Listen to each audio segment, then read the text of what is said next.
नमस्कार students, मंकिट vibes में आप सभी का स्वागत है। आज हम पढ़ने वाले हैं एक super duper important chapter microbodies and microtubules यानी सूक्ष्मकाय और सूक्ष्म नालिकाएं। यकीन मानिए ये चैप्टर नीट, आरपीएससी और बोर्ड एग्जाम्स के लिए सच में गेम चेंजर है। तो चलिए शुरू करते हैं। तो चलिए इस टॉपिक में थोड़ा और गहराई से उतरते हैं। जरा सोचिए कि एक कोशिका मतलब कि एक सेल एक बहुत बड़ी और बिजी फैक्ट्री की तरह है। और इस फैक्ट्री में ना हर काम के लिए अपनी अपनी खास टीम है जो सब कुछ एकदम परफेक्ट तरीके से चलाती है। आज हम ऐसी ही दो सबसे जरूरी टीमों से मिलने वाले हैं। तो मिलिए, ये हैं हमारी दो जबरदस्त टीमें। पहली टीम है माइक्रोबॉडीज यानी सूक्ष्मकाय।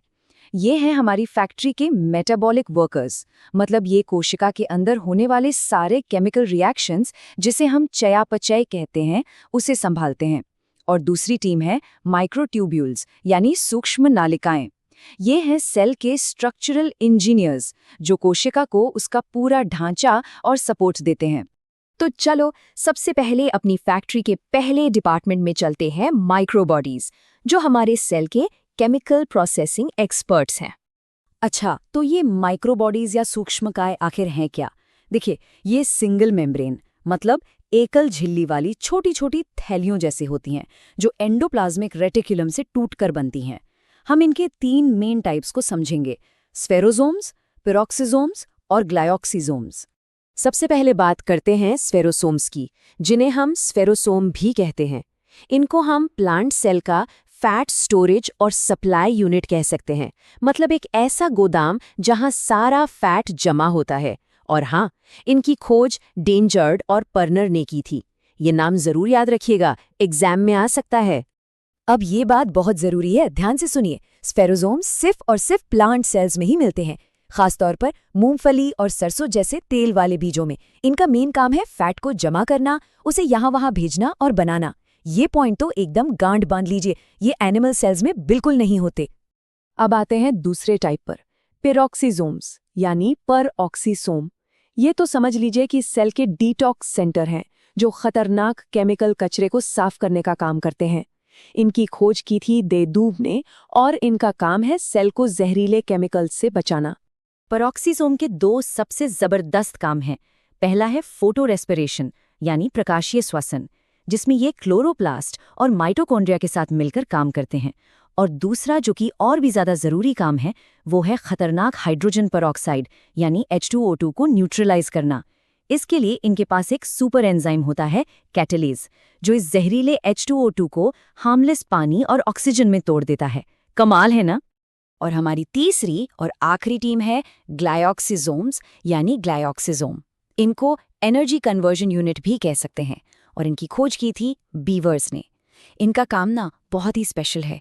जब कोई बीज उगना शुरू करता है तो वो बेचारा फोटोसिंथेसिस तो कर नहीं सकता, तब यही ग्लायोक्सिसोम उस बीज में जमा फैट को कार्बोहाइड्रेट में बदल देते हैं ताकि उस नन्हे पौधे को बढ़ने के लिए एनर्जी मिलती रहे। चलिए अब इन तीनों को एक साथ देख लेते हैं। ये टेबल इन तीनों माइक्रोबॉडीज की एक परफेक्ट समरी है। तो दोस्तों, मेरी सलाह है कि इसका एक स्क्रीनशॉट तो बनता है। इसमें खोजकर्ता कौन है, ये कहाँ मिलते हैं और इनका मेन काम क्या है, सबका सीधा सीधा कंपैरिजन है। एग्जाम्स के लिए ये बहुत जरूरी है। ठीक है, तो अब हमारी सेल फैक्ट्री के दूसरे बड़े डिपार्टमेंट की तरफ बढ़ते हैं, जो यहाँ का पूरा इंफ्रास्ट्रक्चर और ट्रांसपोर्ट नेटवर्क संभालता है, और वो है माइक्रोट्यूब्यूल्स। माइक्रोट्यूब्यूल्स यानी सूक्ष्म नालिकाएं असल में कोशिका का अंदरूनी कंकाल हैं। मतलब जैसे एक बिल्डिंग को खड़े रहने के लिए लोहे के पिलर्स चाहिए होते हैं ना, बस वैसे ही ये कोशिका को सपोर्ट देते हैं। इनकी खोज की थी डी रॉबर्टिस और फ्रैंची ने। ये खोखली पाइप जैसी संरचनाएं सभी यूकैरियोटिक कोशिकाओं में मिलती हैं।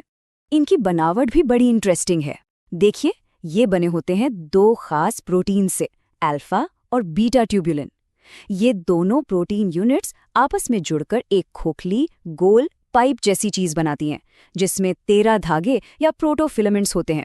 और यही बनावट इसे एक ही टाइम पर मजबूती और फ्लेक्सिबिलिटी दोनों देती है। तो मोटे तौर पर इनके 2 मेन काम हैं। पहला है स्ट्रक्चरल सपोर्ट, मतलब कोशिका को एक शेप देना और साइटोस्केलेटन बनाना। और दूसरा है डायनामिक रोल्स, जैसे कि सेल डिवीजन में और मूवमेंट में मदद करना। जैसा कि हम देख सकते हैं, एक तरफ ये साइटोस्केलेटन की तरह सेल को उसका शेप और मैकेनिकल सपोर्ट दे रहे हैं, और दूसरी तरफ ये सेल डिवीजन के टाइम पर स्पिंडल फाइबर्स यानी तर्कु तंतु बनाते हैं और मूवमेंट के लिए सीलिया और फ्लैजेला भी यही बनाते हैं। तो कुल मिलाकर कहानी ये है कि कोशिका एक परफेक्टली बैलेंस्ड सिस्टम है।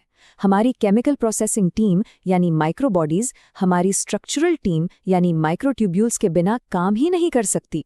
एक को काम करने के लिए दूसरे के बनाए हुए ढांचे की जरूरत पड़ती है, और जब ये दोनों टीमें मिलकर काम करती हैं तभी एक जिंदा काम करने वाली कोशिका बनती है। तो जो कुछ भी हमने पढ़ा उसे टेस्ट करने का टाइम आ गया है। तैयार हैं? मैं अब इस चैप्टर से 5 सुपर इंपॉर्टेंट MCQs पूछने वाला हूं। चलिए देखते हैं। पहला सवाल, अंकुरित हो रहे बीजों में फैटी एसिड्स को कार्बोहाइड्रेट में कौन बदलता है? आपके ऑप्शंस हैं A स्फेरोसोम, B peroxisome, C glyoxysome या D लाइसोसोम। सोचिए, और सही जवाब है C ग्लाइऑक्सीसोम। ये काम वो ग्लाइऑक्सिलेट साइकिल से करता है। दूसरा सवाल, माइक्रोट्यूब्यूल्स के प्रोटीन बिल्डिंग ब्लॉक्स कौन से हैं? A एक्टिन और myosin, B keratin, C collagen या D अल्फा और बीटा ट्यूब्यूलिन। चलिए जल्दी से बताइए। बिल्कुल सही जवाब है D अल्फा और बीटा ट्यूब्यूलिन, जैसा हमने उनकी बनावट में देखा था। सवाल नंबर 3, परऑक्सीसोम्स की खोज किसने की थी? A Beavers, B de Duve, C पर्नर या D डी रॉबर्टस। थोड़ा याद करने की कोशिश कीजिए। सही जवाब है B डी डुवे। याद रखिए, साइंटिस्ट्स के नाम अक्सर पूछे जाते हैं। चौथा सवाल, इनमें से क्या सिर्फ और सिर्फ प्लांट सेल्स में पाया जाता है? A peroxisome, B microtubules, C स्फेरोसोम या D माइटोकॉन्ड्रिया। ये तो आसान है, और सही जवाब है C स्फेरोसोम, जो पौधों में फैट को स्टोर करते हैं।